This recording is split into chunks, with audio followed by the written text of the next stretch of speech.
Voilà. Bonjour maître Ngoto. Bonjour maman. Patouazo talo belé moi kala au bungipe na kati magazine bon. Tolandi tout zuyo. D'abord message moi moké, impression par rapport à l'année tout ça qui l'autre fois. C'est que vous allez pour que tout démarrer ma la question d'actualité. Non, on a remercié Omi qui passe dans mon île la fois passée. Monsieur les gars qui viennent, il a bon au quoi, j'avais comme l'impression que les gars qui m'ont poussé. Mais les gars quand même et puis les alaki. Non, bien entendu, on va payer en mode à la commune. Ne pas la plus anonyme parce que alternance monte ça les maquille. Parce que jusque là les lots sur la ville à maman na kasavu bois wa boye fait na kala moi on la qui ça na bureau net ya attener des kasavu bois soki bon perception ba détail ya vote wana il y a pas eu l'élection ici les allez que moninga moko yo kanyo ba bengele loso ki peshi na rambo azui a tie moninga wana fanda wana c'est tout donc atela ça vous fêter awa égalité donc il a même pour la chose à mon événement. C'est un événement et bon on a ma préparatif de 6 millions et salamaki on a colonisé ma ministre et au monnaie on est mais moi na moi éviter déjà ba ibaki na élection la joie quitter pourquoi bon ba comment ba 6 millions ba to ba ni volonté à peuple té ba mitié na makasi siko ba 6 millions et je ne comprends pas pour la bango donc les hommes mawaka pour na peuple fois fongola mais ça doit na peuple fois la muka non mon amour a fallu à gagner qui élection ce qui est à la yé il dit que c'est normal mais tu vas tout ça là va faire 6 millions va folie c'est pas 6 millions ça n'en est mais bien que les lois sinistre va pour la qui n'a pas faire une amboula va kunda bangote l'état lo kunda so 44 personnes vous trouvez ça normal c'est quel cercueil moi c'est combien tout doit être cercueil moi à $300 fois 44 c'est combien là bambon va payer ça va exactement 6 millions on va ba mena masanga ba ba puisi ya basoso ya ngone zomona omote ke za monde soki ya kosala ngana biso na zo rester na logique na biso alternance moko te salema ki wana Congo moto azawa na comme président inda soit quitté bato bazana comme ba député bango pende ba soit quitté et ils sont conscients azo quitté ni ozana preuve papa basenga bino boke la cour constitutionnelle pour la bolaksa preuve na bino mais ça la quitté pas une maladie la presse moroté. Le vendredi passé, je suis signé ma bulletin à Barangai. L'école est dépassée à bulletin à signer. Donc, c'est ni pour qu'il fallait signer à la preuve. Il y a aussi un épisode des logique. Il y a pas de réforme à signer. Il y a aussi un même temps que la PV à mon bureau. Nous avons un PV. Non, 200 millions de femmes qui m'étaient parce que 15 millions pour gagner qui pour équilibrer la justice. Alors, tant que les justice à ma camouana, mais tout qui n'a pas de justice à ma camou, boutique qui est sale. Dossier à 200 millions et Zala qui déjà dans la justice. Il y a un peu de banni. Et ça, c'est la justice, c'est quand ma camounaï. Donc, différence c'est ça, on a 15 millions de Kabouy. De Beléli, par le que non, pour créer un lobby dans le dossier. Tout le monde tout de la suite. Il y a 200 millions et Zala qui déjà dans la justice. Et ça, il faut suivre le cours. Dans le moment que Baboué qui va l'administration, va bimba. Par décision du procureur général de la République. Donc, il y a un an, c'est la capacité pour se déplacer et comme il a mis c'est quand même triste. Tu penses que il y a un besoin que l'alternance est salémité. Pour ce qui est l'alternance est salémité, alors on est salémité, on va pratiquer les alicans. Si on va voyager, il y a un peu de bénis, il y a un peu de souté, bénis, il y a un peu de bandeko, va compliquer, heureusement que raison est que côté la bango batika ki bango bakende basali voyage na bango kitoko le bon monnaie ba yamba ki bango kuna donc beni eza terrain moko conquis pour la moka mais moi la moka musique pas peut-être ko ba makambo minera le biké faisant la guerre contre Rwanda hein et c'était makambo belé même si bali pendant kazalaki premier ministre abisa likanywa likansionate député national abisa likansionate ka lelo ndebo abisa likanisiwana ya kubundisa Rwanda non mais étant au fayu là ni musique azaka premier ministre majorité zalaki ya Kabila là qui président il a ko décider donc akokaki ko atano bien ngasa eloko moko te lelo eza nango pe opinion eza opinion na ye ya pesi comme ba congolais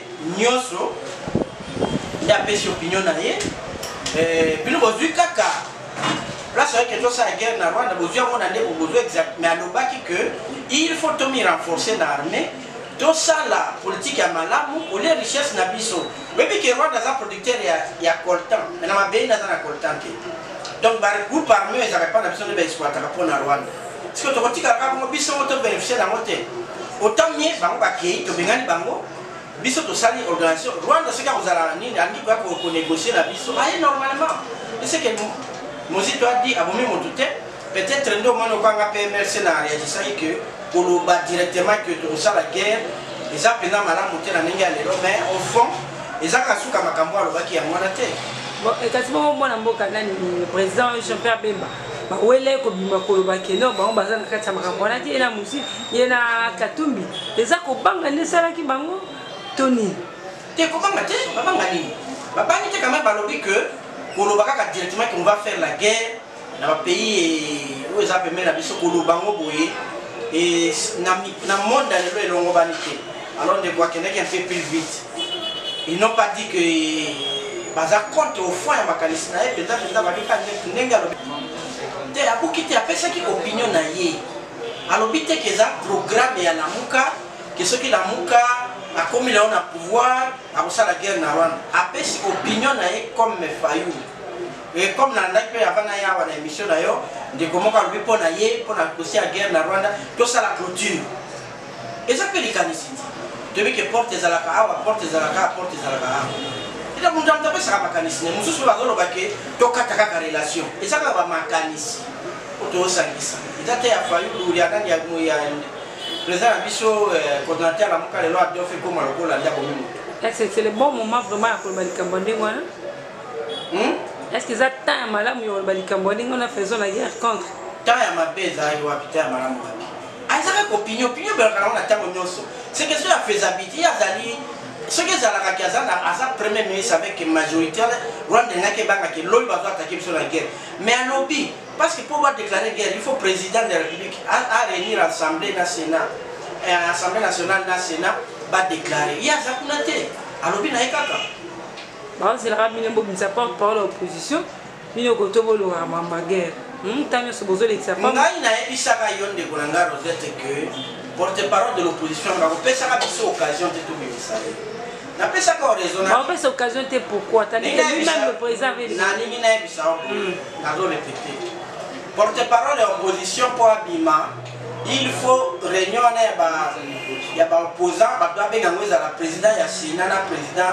ya assemblée tirelo mabunda na nani na tama ba bengi bisa bino ba opposant bo fanda bo pona porte-parole basala kangote tout na ka basala kangote depuis 2006 pona nini loi si l'opposition le dit que ceux qui vous prenez au porte-parole de l'opposition porte-parole là vous en avez trois adjoints mais il y a un porte-parole on a azan rang il y a ministre d'État il y a vice-premier ministre adjoint na ye ba na rang ba ministre donc il faut l'état futa ka bango lokola ba ministre afuta porte-parole lokola vice-premier ministre pe afuta ka cabinet na ye ozomona ke bango bazobanga soka ba ko sala bongo les gens qui ont fait opposition à moyen. Or, biso balinga kopesa opposition moyen te, balinga opposition dans Nanzala, à son activité, ce qui le fait à l'embi et baye, à baye baba coron. Bon, va conseiller, va forcer à monter, va conseiller te. Yé, après va conseiller, les libres, au sala. Tout le là, nous sala. Mais dès que ma camarade au salima, conseiller, tu vas checker la prison, yé mon quoi que falsifier signature. Pour même investisseurs qui n'ont pas Kassai, c'est quand même grave. Donc, il faut ça passe. Il faut forcer mon conseiller. C'est la présidente. Tu vas qui a un club et tu as monté. Tu vas qui a sorti à crise. Tu as dit que tu as compté dans le gouvernement. Va, allez lire, non? Tu as compté dans le gouvernement. Bango batika na gouvernement na bango mais biso to kosande organe wana pour réformer ba seni ba ni photo total ya moto fungula monsieur puis ba écouter mandat que l'élection ok to za na posa ke bunate bemba na Moïse Cham ki bana nzala Fayulu mona ka fada na na été Mozito a été premier ministre ici pendant 4 ans non nous on digère pas nous même Fayulu na ba dirigeant so to pesa bino ba message aux après yo za journaliste ko vérifier Dozaki ngana yo ba élection seulement ya ba sénateur o tricher les aki makasi président suspendre installation à Sénat. Oui, mais c'est ce que bakangana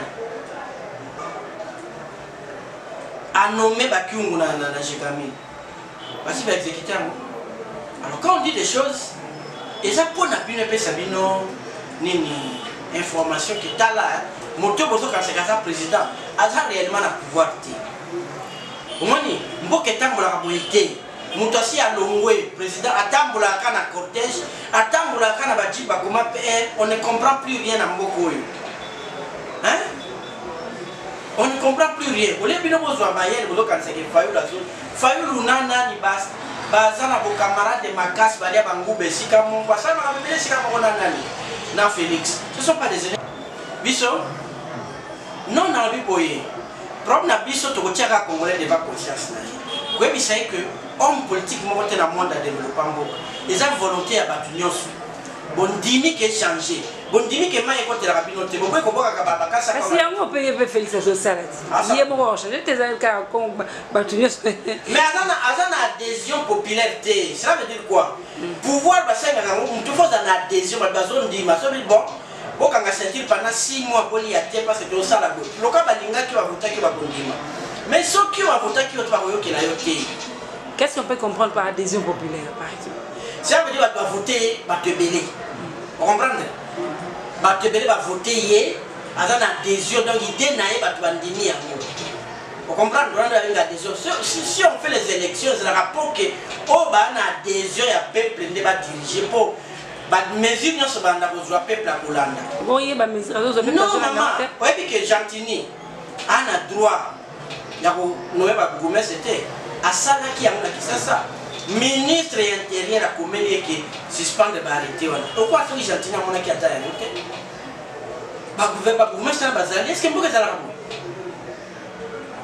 ministre qui a dit na katanga kuna babwe ko yambayo ba menacer au ministre intérieur donc même là ba policier de diriger ba moté to kena mboka mo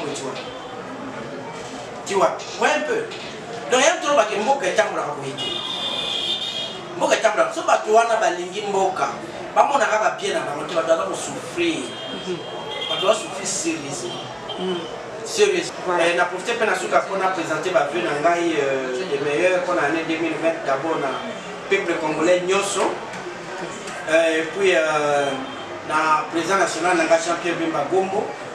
Dans tous les membres du présidium de la Mouka, tous les membres de la Mouka, dans les membres du parti de la MLC, dans les jeunes de la MLC, dans les bouts de la Mobimba, dans les Bino Péawa, dans les Pessino, dans le meilleur. Et j'espère vraiment que 2020, merci beaucoup madame, merci à nos téléspectateurs qui nous suivent en ce moment. Cette date est réellement une date historique parce que ça reflète le combat mené par le docteur Etienne Tshisekedi. Ça reflète le combat mené par les Congolais. Ça reflète le combat de tous les Congolais en général et un combat que nous devons gagner par le prix du sang. Et quand je vois la date en question, je pense à la mort de combattants de l'UDPS qui étaient brûlés dans le siège du parti. Je vois les combattants de MLP brûlés au siège du parti. Je pense aussi à Rosie Moukendi qui est décédée. Je pense aux prêtres catholiques qui sont morts sous les coups de balle. Et je dis aussi par rapport à l'évêque Ekofo de l'ECC qui a été poussé à l'exil forcé. Oui, je ne suis pas dans l'organisation. J'ai toujours dit que nous devons écrire notre histoire. L'argent, peu importe, mais je crois que si c'est beaucoup, on doit peut-être revoir à la baisse parce que le Congo a beaucoup de problèmes. Le Congo a des sérieux problèmes d'argent et je crois que débourser 6 millions, c'est un peu trop. Mais moi, ce qui m'intéresse, c'est que ce qu'elle dit est de Kabila. Bon, moi je me dis, au moins pour nous Congolais, nous avons eu, n'est-ce pas, à avoir l'alternance.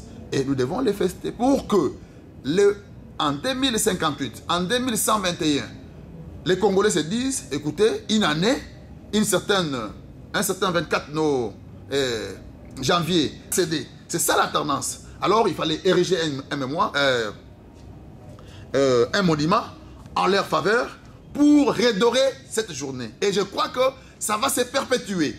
L'année 2020, on doit aussi ériger un monument. Ça dépend du planning qui sera mis en place. On pourra se faire autre chose. Mais à la question de me demander si c'était à ma place, qu'est-ce que je proposerais? Je proposerais qu'on érige un monument. On choisit un coin, un coin qui a fait le symbole de l'alternance. Il y en a beaucoup. Vous savez que Limete a été le coin qui a subi toutes couleurs, n'est-ce pas, de pression, n'est-ce pas, d'agitation. Vous vous souvenez avec Limete, il y a même des gens qui ont vendu des parcelles, surtout ceux qui habitaient Petit-Nias, Zignas, 12e, 10e rue. On y a quitté le coin parce que, en tout cas, ils ne supportaient pas les coups de gaz, les captements d'armes tous les jours. C'est pour l'alternance. On pouvait, au coin là, ériger un monument, en tout cas, en mémoire de ces combats qui a été mené et sur lesquels nous nous sommes battus pour verser même le sang humain. Okay. Pour Nangaï, étant congolais, je pense que Nazali Bantou, na katikati na culture ya Bantou, ba fetakate ce qui m'attend ezali.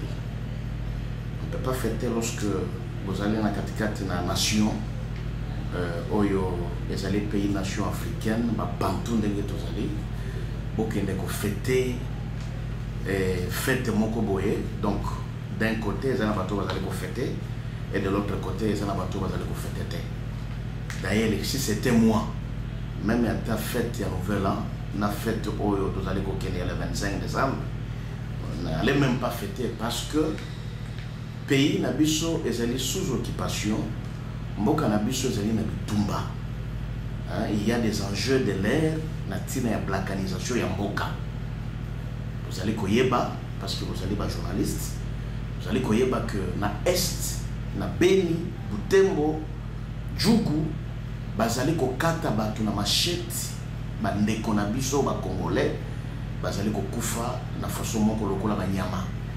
Et je ne sais pas comment un père y a nation, parce que Beni égale Congo, Djougou égale Congo, Butembo égale Congo, et que na Kinshasa, les Congolais vont se permettre de fêter soi-disant alternance et que c'est comme si on sur Congolais ou bien sur Congolais ou bien Beni et Butembo sur Congolais.